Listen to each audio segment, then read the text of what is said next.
Alright everyone, welcome back. This is video challenge the 5th against Atma weapon.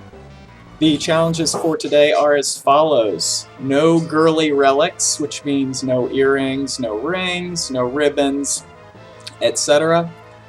There is the no body armor challenge. And finally, both party members must survive, or must be standing at the end of battle. So this battle really sucked. The biggest challenge actually here is going to be trying to provide some interesting commentary for the full duration. And honestly, in the early going, there's not a lot to say. For anybody who's tuning into this and doesn't know a whole lot about the game, isn't participating in the challenges, I guess I'll break down the Atma weapon fight. There are 3 phases to Atma weapon. Obviously, we're in phase 1 right now.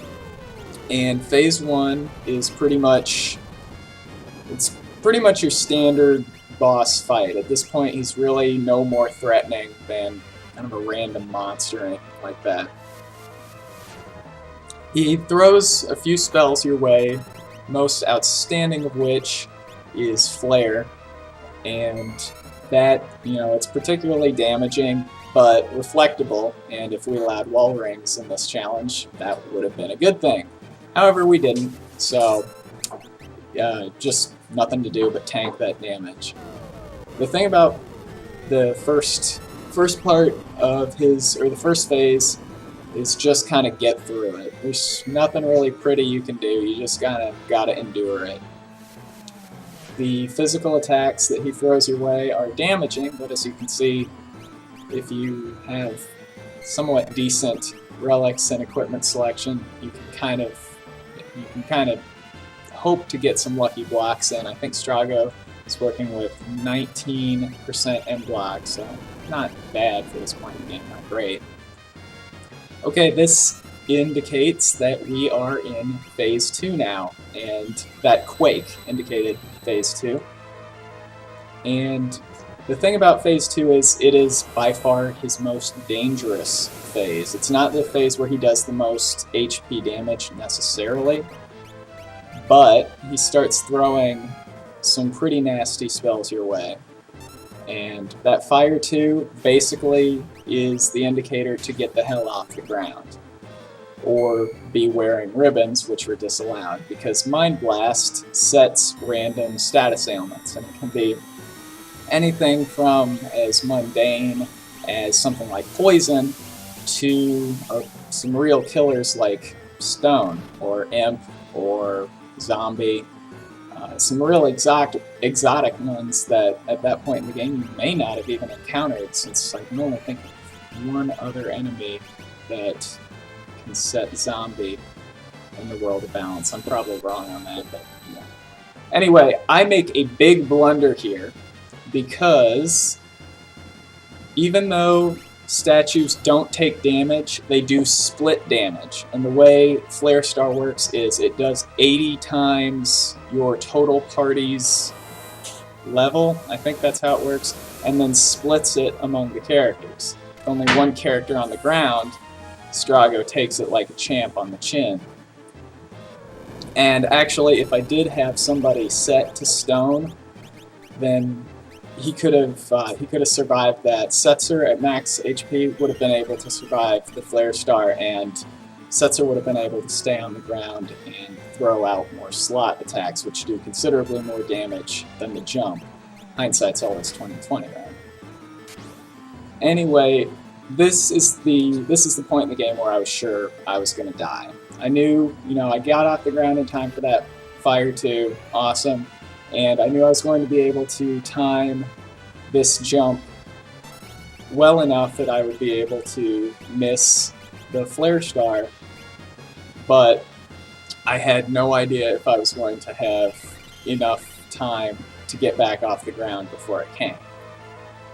And again, if Strago had still been petrified, that wouldn't have been a big issue.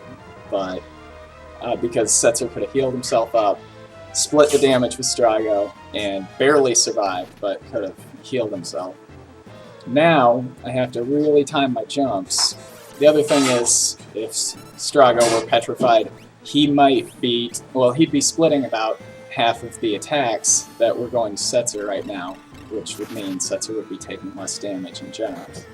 So I really screwed up there, clearly, because I won't shut up about it. Don't you just hate people who prattle on about nothing, Bob?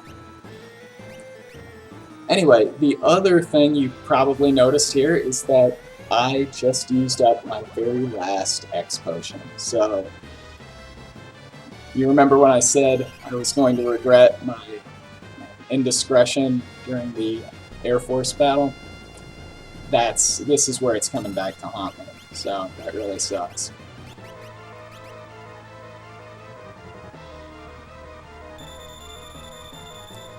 Anyway, this is a real daredevil move that I'm doing right here, too.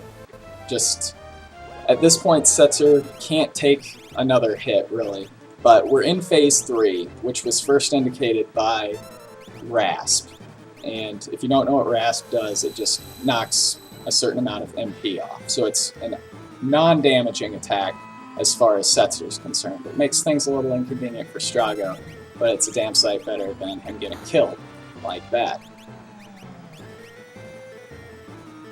So here in Phase 3, Atma Weapon is arguably doing more damage than he did with Flare Star, because even though he's not doing that huge volume of damage in a single chunk, he's constantly doing these percentage-based attacks, including Quarter and W Wind, which are both exceptionally damaging to a fully healed party.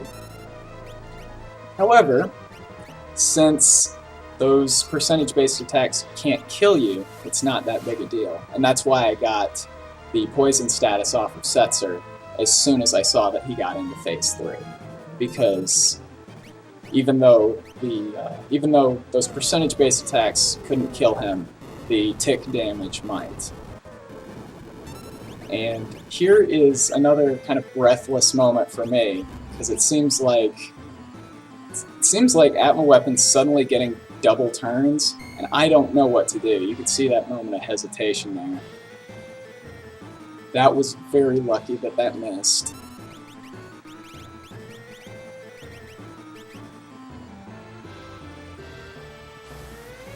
So I'm really glad that this isn't like using Terra or Celes, because that would be so annoying to constantly be getting all of that MP rasped off. It sucks for Strago, but he can still heal with the heal rod, so it's not as bad.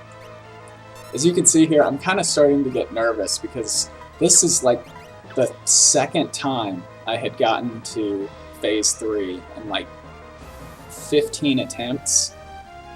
So I didn't want to mess up, and since I didn't want to mess up, of course, I did a lot. So yeah, the thing about timing that slot is it's really simple to do unless you're completely focused on it, at least for me, because that's when all the mistakes start to happen.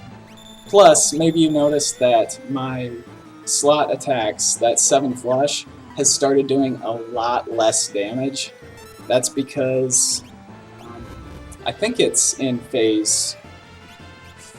Is it Phase 2 or Phase 3? I don't know, but outside of Phase 1, Atma Weapon gets Shell status, which knocks 33% of spell damage off right away. And I don't know if he gets haste status or gets double turns, but it sure looks like it, because watch this salvo. Like, for the next minute here, I'm just holding on for dear life. And there's really not a lot that I can do otherwise. Honestly, I think if Atma Weapon had better AI, probably could have kept this up indefinitely. So this is why I said if he had better AI. This is the turning point of the battle, because throwing that rasp at me and letting me survive... Oh, by the way, it's not me cheating, that's just how poorly I understand fraps. No, if he had not thrown that rasp and given me a turn free of physical damage, I don't think I ever could have broken out of that. But you can see my timing here is impeccable. And honestly, I wasn't calculating this like some people. I wasn't watching Atma Weapons HP. I just get Setzer up at exactly the right time. So I was pretty proud of that. Anyway, that's it. I'll see you guys on the other side of the apocalypse. Take care.